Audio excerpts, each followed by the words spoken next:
28 মাঘ 1432 11ই ফেব্রুয়ারি 2026।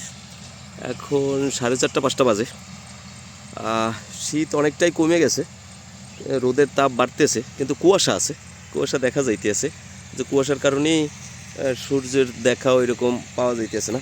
যাই হোক, যে কারণে ভিডিওতে আসছি, এইটা আমার ঘেরের পিছনের অংশ। এইখানে আমার হইছে, আমার না, একজনের জমি আমি আর কি চাষ করি আর কি। এখানে গতবার ধান চাষ করছিলাম, সয়াবিন দিছিলাম এর আগে, আর এবার কলই শাক দিছি।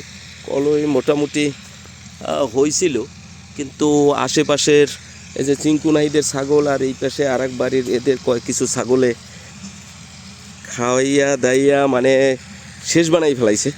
আর এ নিয়ে দেখা যায় ঝগড়াঝাটি হওয়ার পালা।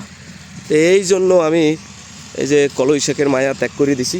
কলই শাক এখন আমি আমার এই যে দলা আছে, দলারে দিয়া খাওয়াইয়া ফেলামো। এই জন্য আর কি দলারে নিয়ে আসছি আমি এদিকে। দলা অনেক দিন পরে ঘেরে আসছে। দলা প্রায় 1.5-2 মাস আমার ঘেরে মানে ঘাস কমে গেছে, ঘাস ছিল না। এই কারণে আমাদের এইখান থেকে নিয়ে ওই পাশে আকবর ভাইয়ের যে বড় ঘের আছে, ওনার ওইখানে বেশ কিছু জায়গায় ঘাস টাস আছে, ওই জায়গায় রাখছি কিছুদিন। তো এখন যেহেতু এই যে কলই খাত এগুলা, এটা ওই যে ওইভাবে হয়ও নাই, আর ছাগলে খাই ফেলাইতেছে। তো এই জন্য চিন্তা করছি এইখানে আসিয়া, এইখানে নিয়ে এসে এইখানে কিছুদিন কলই খাইবে, তারপরে এর ভিতরে আমার অন্যান্য জায়গায় ঘাস ঠাস উঠতেছে পারে, তো এরপরে আবার ওদিকে যাইবে। যার কারণে ডলার নিয়ে আসছি। ডলার একটু আগের থেকে বড় হয়েছে, আর আগের থেকে উনি তো কিশোর আছিল, এখন একটু তরুণ হইতে আছে। এই জন্য একটু সে ইয়েও হয়েছে, আজকাল একটু নাকি গুতাগুতিও করে দলা। আজকাল একটু উনি নাকি শুনলাম দুষ্টমিও করে অনেক। আরে রাখা যায় না, যে দৌড় দেয়।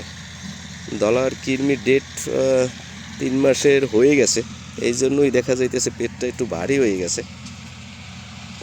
আর কৃমির ডোজ দিতে হবে। এইখানে নিয়ে আসা আবার মানে দুপুরবেলা এই যে পাশেই একটা ডোবা আছে, এই ডোবার পাশে নিয়ে আসা বাঁধছি। কারণ আমি দেখতেছিলাম যে দুপুরবেলা ও গরমে কাঁপতেছিল, খাওয়া দাওয়া তো বাদ, একদম পুরো হাঁপাইতেছিল। যার কারণে এইখানে একটু পানিতে নামাই রাখছি। পানিতে নামাইছি পরে পুরো ভিজে আসছিল, অনেকক্ষণ ডুবে ছিল, এখন উঠছে।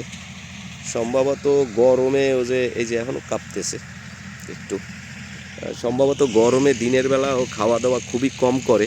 এই জন্য চিন্তা করছি রাতে ওই জায়গায় বাঁধে রাখবো। এদিকে অবশ্য চোরের ভয় অত নাই, যার কারণে ওরকম টেনশন নাই।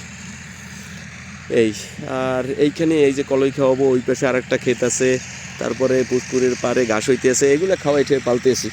দেখি কী হয়। সমস্যা হয়েছে, ও যদি একটু মানে খাইতো না, খড় খাইতো, তাইলে আমার কোনো সমস্যা ছিল না, কিন্তু ও খড় খায় না। এটা একটা সমস্যা, খড়ের অভ্যাস করতে পারিনি এখন পর্যন্ত। তো এরপরে দেখি খড়ের অভ্যাস টভ্যাস করাই। আর আগের থেকে একটু বড়ও হয়েছে। যাই হোক, কৃমি ডোজ খাওয়াইলে আর একটু ভালো হইবে, এবং গরম আসতে আসতে আর একটু গরম, এই যে ফাল্গুন মাসেই আরও পরিবর্তন হয়ে যাবে। তো অনেক দিন পর দলা আসলো ঘরে।